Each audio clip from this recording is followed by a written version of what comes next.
Good Sunday morning. I'm going to wait for a few people to join us before we begin on this Sunday morning. Ann Sullivan, 668, good Sunday morning to you. Thank you for joining us. Kim Cucci, MJ Lee, 2002. I hope the Instagram Live connection works better today for all of us. I know many people have had trouble with it, and I don't see, oh, it's moving actually. PCOFF 923, hello, good morning. GG Irving, hi, good morning. Mama Martin 50, good morning. MG, I said good morning to you, yes. Aaron D, good morning. Lauren Schutte, I love Lauren Schutte. Lauren used to work with me, and she's about to give birth to her first child.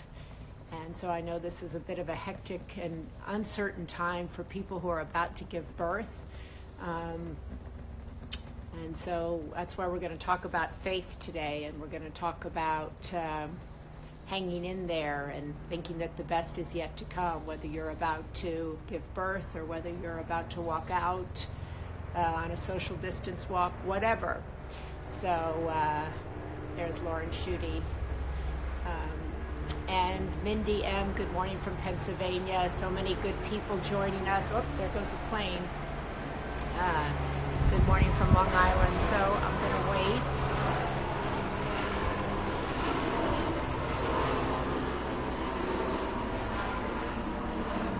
So today, we're calling this the Sunday Paper Live. Good Sunday morning. Yes, the Sunday Paper Live.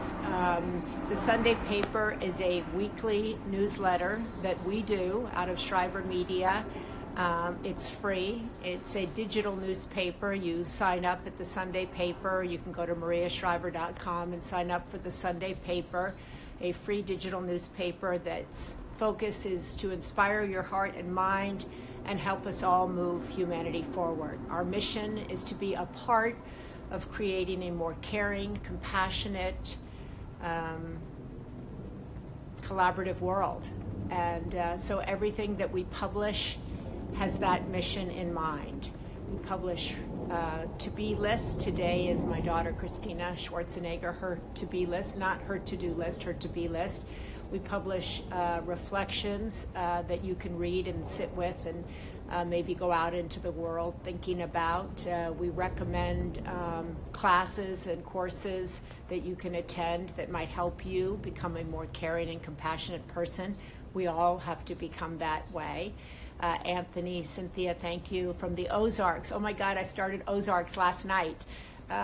Thank you for loving the Sunday Paper. And if you do love the Sunday Paper and you get it, please forward it to a friend who might not know about it. Our goal is to really, as I said, be all around the world. We are global. We're in, I think, 40 or 50 countries. I'm not sure how many at last count. Lauren Schutte used to work on the Sunday Paper. But so we're going to try to do the Sunday Paper live every day. What am I talking about? Every Sunday, with the hope that those of you who might not know about it will discover it. And for those of you who do know about it, maybe it's a way of bringing it to life for you. So I write every week a column called I've Been Thinking. And today I wrote about how it dawned on me this week that we're not going back to, quote, normal. We're not going back to what was. We're moving forward, and what was isn't going to be anymore. And that's painful. But I said that this is also Palm Sunday and the beginning of Holy Week. So it's a time to look forward. It's a time of spiritual renewal, a time of rebirth, certainly in the Catholic Church, but I think we can all look at it that way.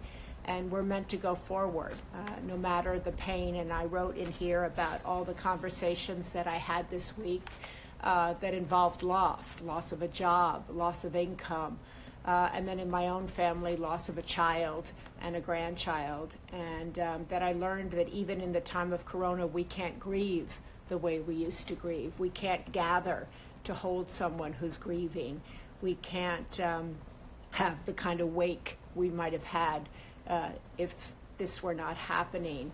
So people who are grieving, losing loved ones to corona or to other unexpected tragedies, you know, it's even more difficult at this time because people can't come to gather with you. They can't come to hold you. They can't come to be with you in the same way.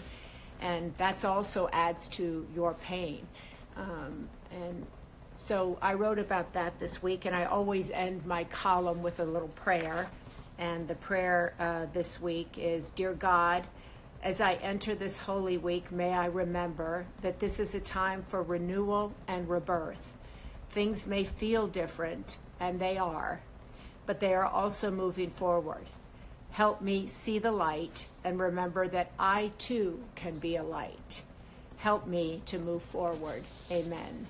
And last week in this space, we spoke to Jack Kornfield, who writes a lot for the Sunday paper. He's a very well-known Buddhist teacher and definitely worth following if you don't already follow him.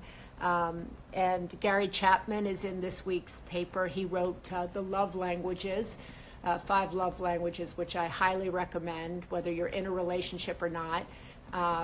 And it's beautiful, and he's got a new book, and what blended family relationships, how to have a love language if you're in a blended family or about to be in a blended family, or which is such a smart idea because you know, blended families are their own galaxies, right? And you have to learn a whole new language. And so I'm so deeply grateful for the relationship we have with him and that he's allowed us to excerpt that book. Patty Davis, my friend, talks about this week about what Alzheimer's taught her that's helpful to her in the time of corona. Dr. Larkin talks about your mental health and your physical health. For so many people, this is a time of great stress on our mental health, so that's really helpful. And then obviously Max Lucado is Pastor Max, and we're going to be talking with him this morning. He excerpted, or he wrote for us, I should say, a column this week. It's called Surviving April, and it's really great. And I first discovered Max, Pastor Max.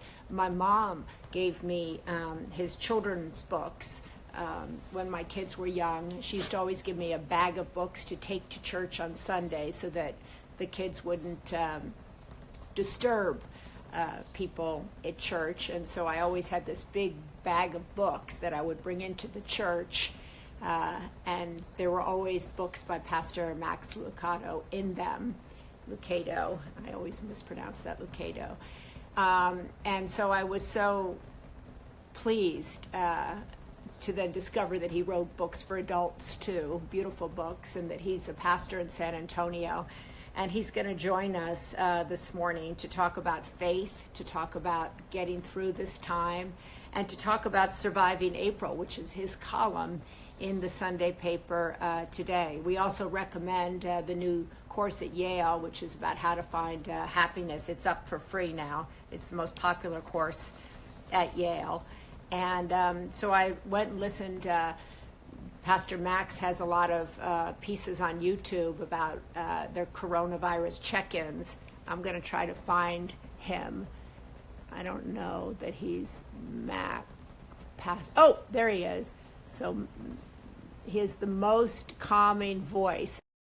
Most calming voice. If I look like I'm in my pajamas, it's because I am. But these are those kind of pajamas you can wear out. Good morning. I am so impressed that we were able to pull this off. You have no idea how unsavvy I am when it comes to technology. Well, good morning, Pastor. I'm also very unsavvy. I've become, I have to say, a little savvier when I've learned that I'm on my own. I have to figure it out. I know. Same here. Yes. Good morning to you.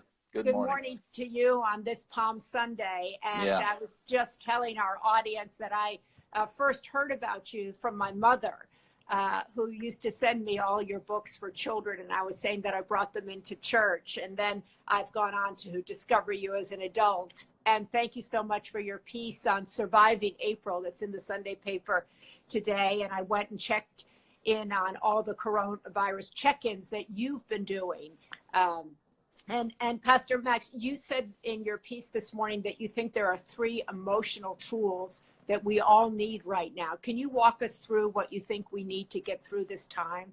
Yeah, I sure can. First of all, thank you for letting me be on your wonderful, wonderful broadcast. It's really an honor. And of course, my prayers are with you in addition to the loss that we're all experiencing. You have your own personal loss. And Yes. my thoughts and prayers are with you in that. And Thank you so much. And a blessed Palm Sunday to you. A blessed Palm Sunday to you. Yeah, you know, and that's what I'm talking to our church about this weekend. I said, you know, this isn't the April that we wanted. And I love springtime.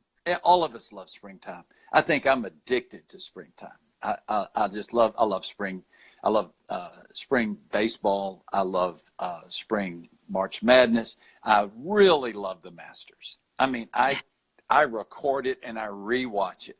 And I know those are all superficial losses compared to the severe losses that we're truly, truly feeling. I really pray that April 2021 is going to be a lot better. But this is the April we've been given. And this is the April we've been given. And so I think there are 2 or 3 ideas. Number 1, essential in managing anxiety is gratitude. I've learned that the emotion of anxiety and gratitude will not share the same heart.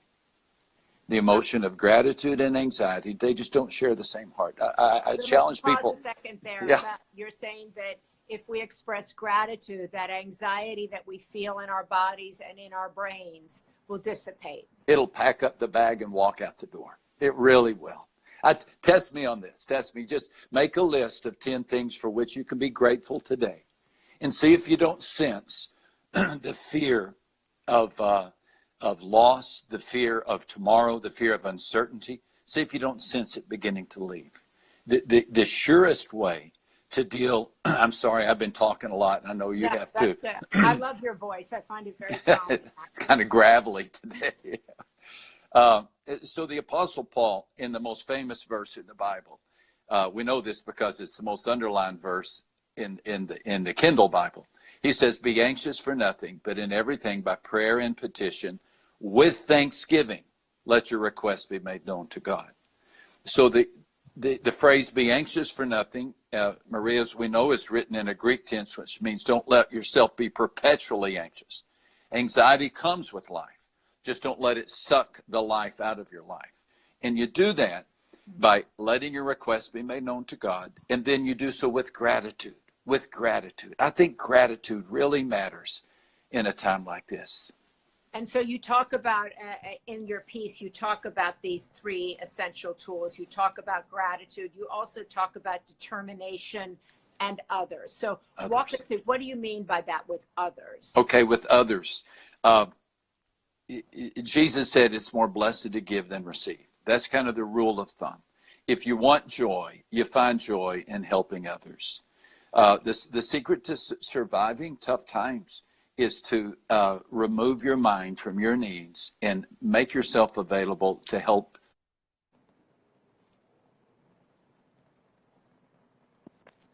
Down and pretending that nobody else exists. We are going to survive this by making ourselves aware of helping other people and seizing on every opportunity to do so. Let me just repeat. So you're saying that on this day, if we're struggling with our faith, as I am on this day, if we're having anxiety, which I think everybody is, first make that gratitude list, because as you just said, gratitude and anxiety don't live together. When you are feeling perhaps still anxious, struggling with your faith, think outside about others. Think about service. At the Sunday paper today, we're talking about a once a day challenge. Think about something once a day you can do for someone else. Is that correct? Absolutely. And you don't have to have it all together. But the idea is to give the hope that you have. Just give the hope that you have. And if you have just that much, that's okay. Because just by reaching out to somebody, you're giving them a tablespoon of hope. And what is a tablespoon to you might be a cupboard to someone else. I So love that. just give. Tablespoon of Hope. That Yeah. sounds like a name of a book. Give me an example of a tablespoon of hope, for example. Give me an example that we could give a tablespoon of hope. I'm thinking about you. Just that precious phrase. I'm thinking about you. Everybody is just like here, I'm coming to you from a bedroom in our house. I'd rather be at our church on Palm Sunday. But I can text somebody and say, on this day, I'm thinking about you. I'm so sorry for what you're going through. Nobody expects anybody to have this figured out, right? When I got into seminary some 40 years ago, I thought it was up to me to figure everything out so I could tell everybody else. I've come to learn nobody cracks the code on human life. We all have our hope. We all have our hunches. But what we do have is kindness.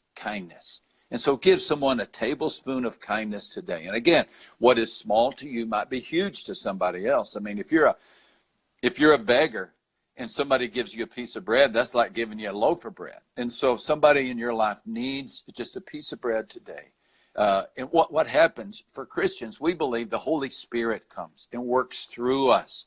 And nothing is more invigorating than the thought that God Almighty is using us to bring hope to someone else. I love that. Gratitude, making a list of gratitude, thinking about others, a tablespoon of hope. And Pastor, you also talk, it's a time for determination. What do you mean? Is that finding our resolve? Just deep-seated, old-fashioned determination. Just like my parents had when they went through the Great Depression. Like your parents or grandparents had when they went through World War II. I mean, somewhere down deep, we have to say, okay, dadgummit, we're going to make it. We're going to make it. Yeah, boy, we've got a body blow. Somebody punched us right in the gut. But with God as our helper, we're going to get through it.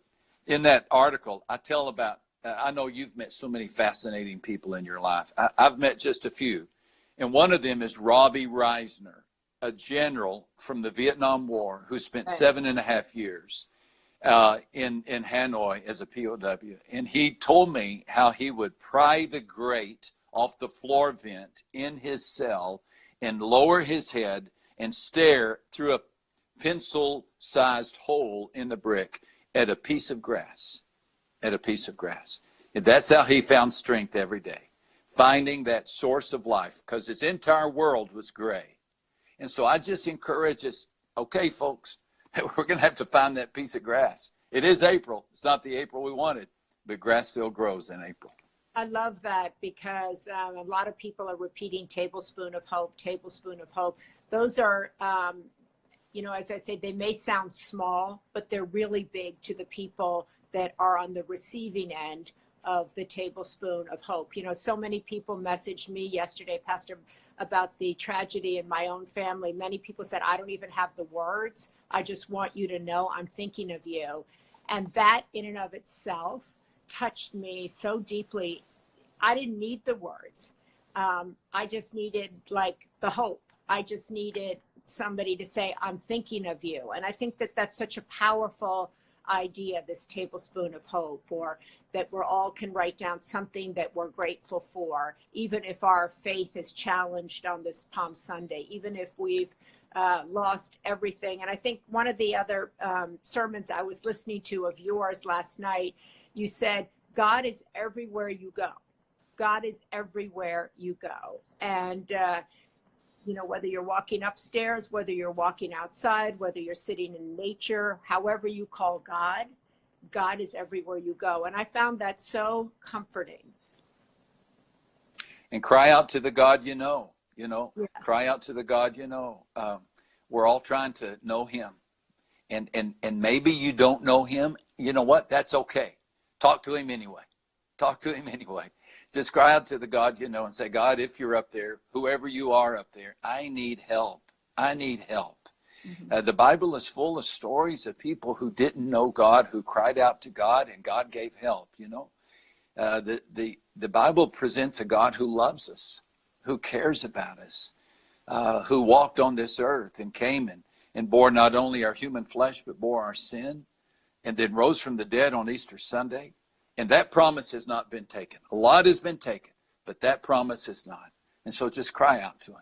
You also said in one of those, you've been doing these daily Coronas check-ins. So if you haven't, everybody out there, and there are thousands of you out there, if you haven't seen his daily check-ins, or I don't know if they're weekly or daily, I just went through them. But they're almost daily. They're almost daily. Yeah, and they're beautiful. And his voice is very reassuring, like it is here, very calming. And I think one of the other things you said in one of the coronavirus check-ins, you said, if you focus on trouble, your life will be troubled. And so many people, Pastor, are focusing on like, I don't have any money in the bank. I lost my job. I just filed for unemployment. I just filed for a small business loan. I'm in that time of waiting. I haven't gotten my unemployment. I don't know where my job is. Young kids who are graduating, I have no job. They're consumed with trouble. They're consumed with hopelessness. As we head into the weekend, Friday, Saturday, Sunday, Good Friday, and then Celebration Sunday. But let's not forget that right in the middle comes a Silent Saturday. Yeah. And we often forget Silent Saturday in our Easter weekend celebrations. But remember, Friday was the crisis. Sunday was the solution. But in between was a Saturday in which God did not speak, in which Jesus was buried and placed in a tomb. That's where all of us are. This is Silent Saturday.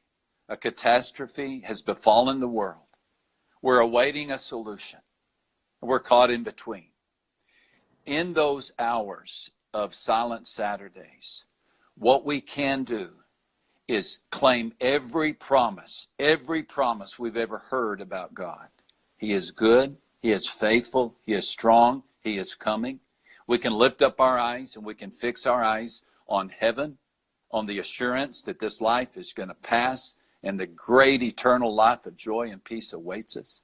That's what we have to do. So let's recognize where we are. This is a Silent Saturday. I don't, in my lifetime, we've never had a global Silent Saturday. We've all had personal ones, right? And in those seasons, you just wait. You just trust, you wait, and you don't do anything stupid.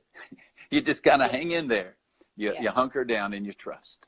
And I think it's also, maybe it's going to be Silent Monday, Silent Tuesday. I know it. I know it.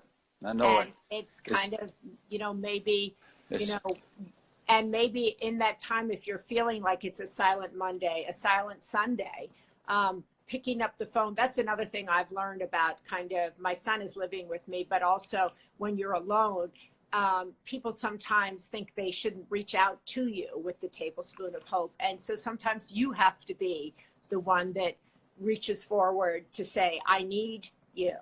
I'm hurting. And that is, as I've always said to my kids, that's not weakness.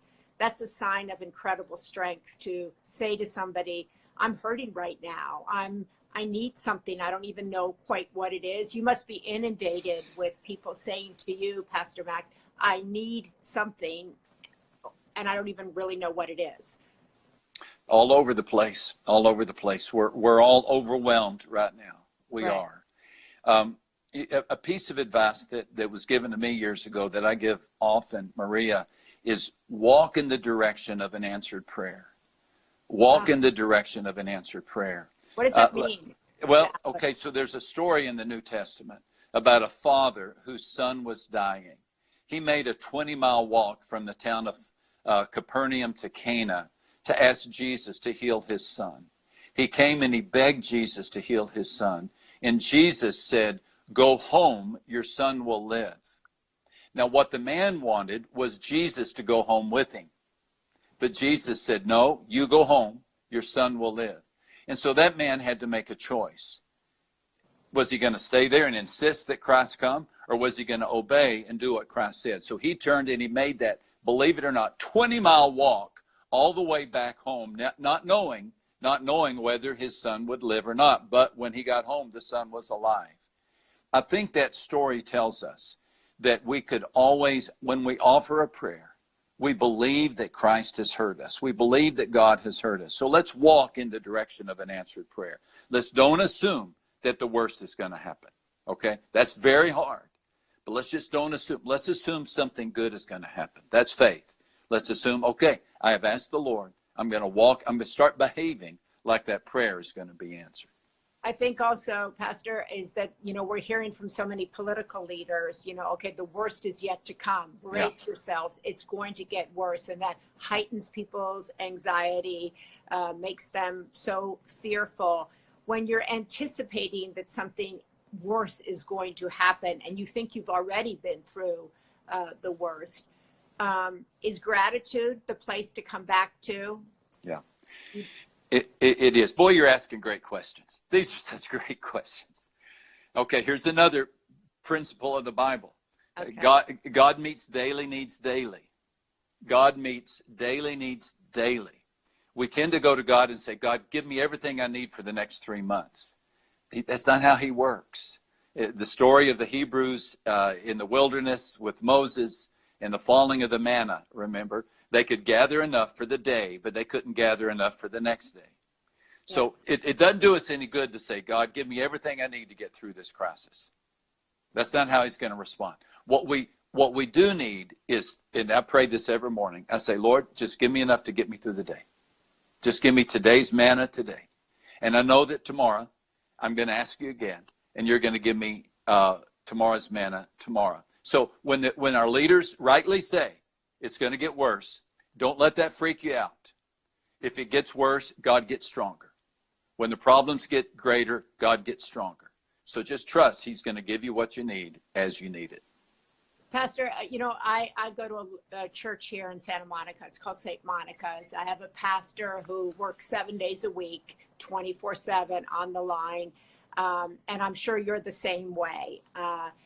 How do you sustain yourself when everybody's coming to you like we are right now, asking like, how are we going to survive this? What do we do? Give me a tablespoon of hope. It's Silent Monday, Tuesday, Wednesday, looking to you. You're a man. You have a flock. How do you, as a man, navigate this time? Where do you get your sustenance? How do you personally survive when everybody's coming to you? I could do it better. I catch myself getting irritable and getting frustrated sometimes, and that's a sign to me that I need to turn and receive God's goodness, receive God's strength. So I think what the Apostle Paul says, he says, rejoice in the Lord always. Again, I say rejoice. Let your gentleness be made evident to all, because the Lord is near. Then he says, be anxious for nothing. And yes, everything you wrote by a book prayer. Called that. You wrote a book called Be I Anxious for Nothing. Yeah. Yeah, which I love. So I think we start by rejoicing in the Lord. Now, rejoice doesn't mean jumping up and down and celebrating. Rejoice is that deeply resolved conviction that, God, I'm not sure what you're up to, but I've still got my hat in your ring.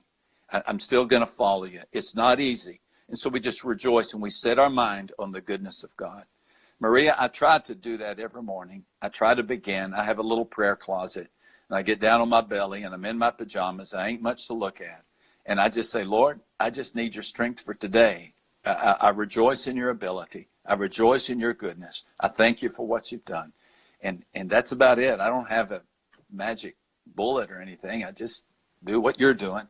I just ask the Lord for strength and try to trust. Well, I want to thank you. I know you have a whole congregation waiting for you on this Sunday. I want to thank you for your beautiful piece called Surviving April that's in today's Sunday paper. And I want to thank you for all the books you've written. I read somewhere that you said you write books for people who don't read books. And I thought that was such an interesting description. Can you just leave us with, who do you write for? Some people read all the time, right? Yeah. Many people either don't like to read or they feel like they don't have time to read. Life is so busy. And so many years ago, decades ago, I thought, now I can talk to that person. I can talk to that person who's driving a truck or changing diapers, who's busy, or who just is not a reader, but they want the information. And so I thought, I'm going to try to write books for people who don't like to read books. And it turns out there's a pretty good audience for that. There sure is. And so thank you so much. I feel like my mom is looking down on us today. I've been such an admirer of yours for so many years. Likewise. God bless you, Maria. God bless you. And God bless everybody right now. Just may you receive the presence and the peace of God. May you know he loves you, he's with us, and he will walk us through this. Amen. Amen. Thank you, Pastor. God you. bless you, and have a wonderful day. And You too. We'll wrap it up on here, but we'll let Okay. you go. Thank you. So, do you know how to get off of here? I'll try to figure it out. I'll push a few buttons and see what happens. I think maybe I do something. I don't know what we do. Okay, I don't know. Yes, I think he left. That was beautiful. Once again, his article is called Surviving April. It's in the Sunday paper. What an extraordinary man. He gave me a lot there to take away on this Palm Sunday.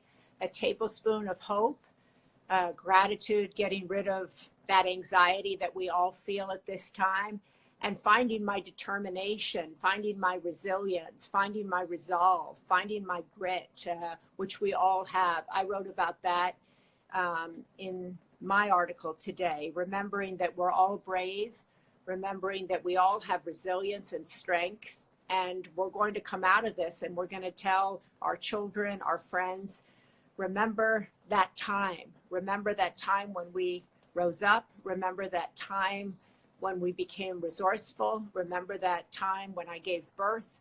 Remember that time when I, gathered my family. Remember that time and think about what we learn about ourselves. I've learned that I'm more technically savvy than I ever thought I was.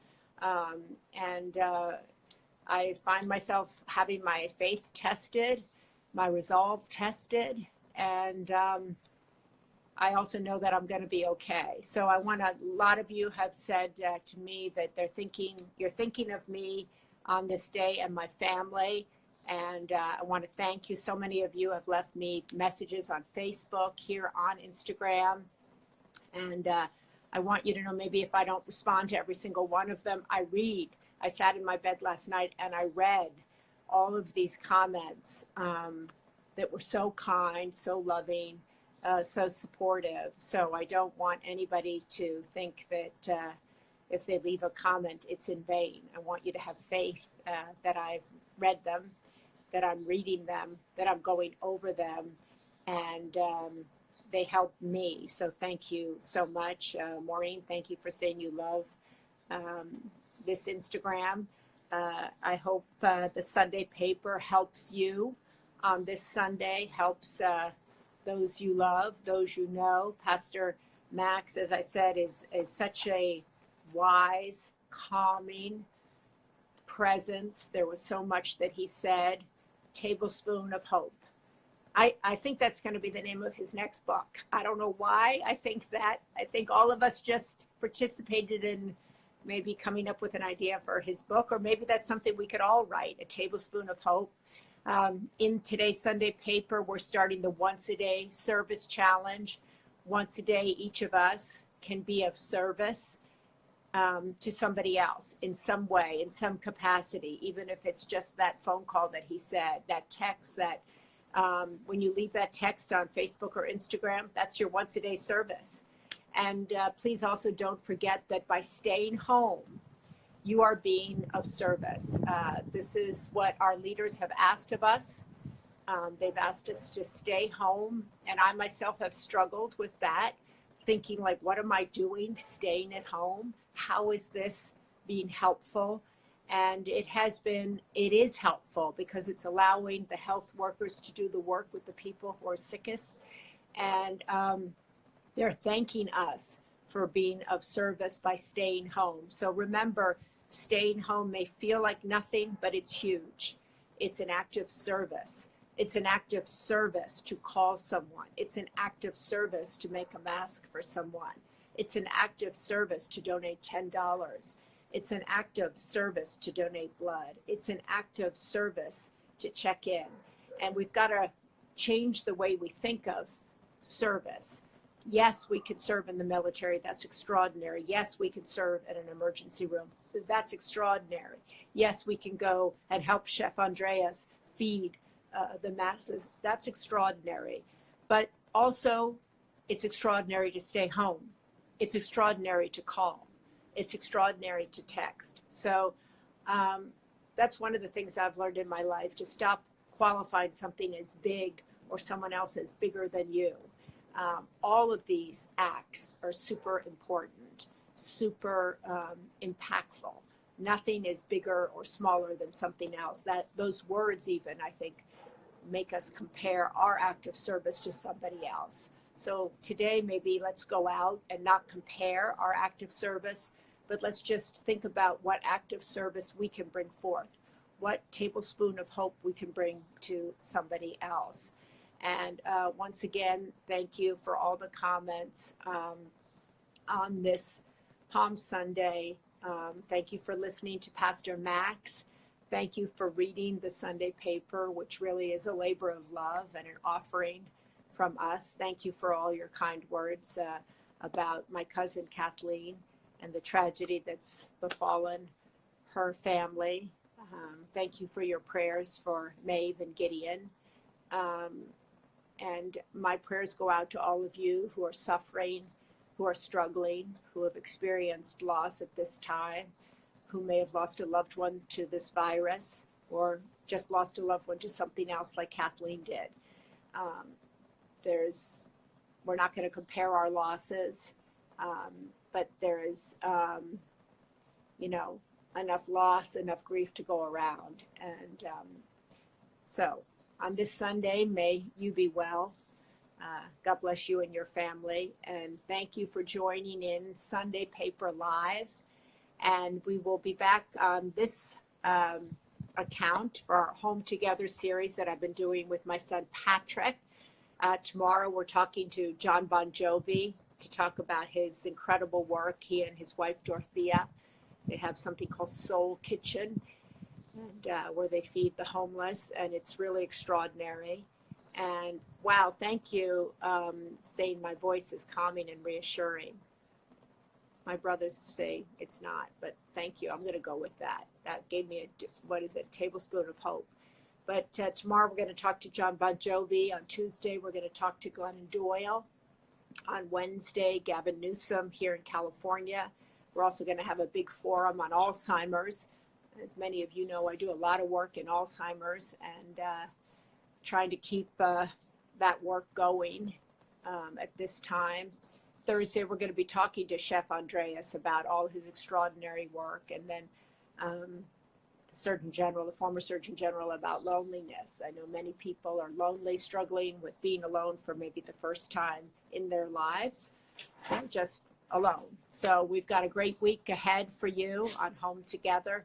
God bless you. Oh, Patrick just woke up. So God bless you, and thank you so much for joining us on Sunday Paper Live, and go and have a blessed Sunday.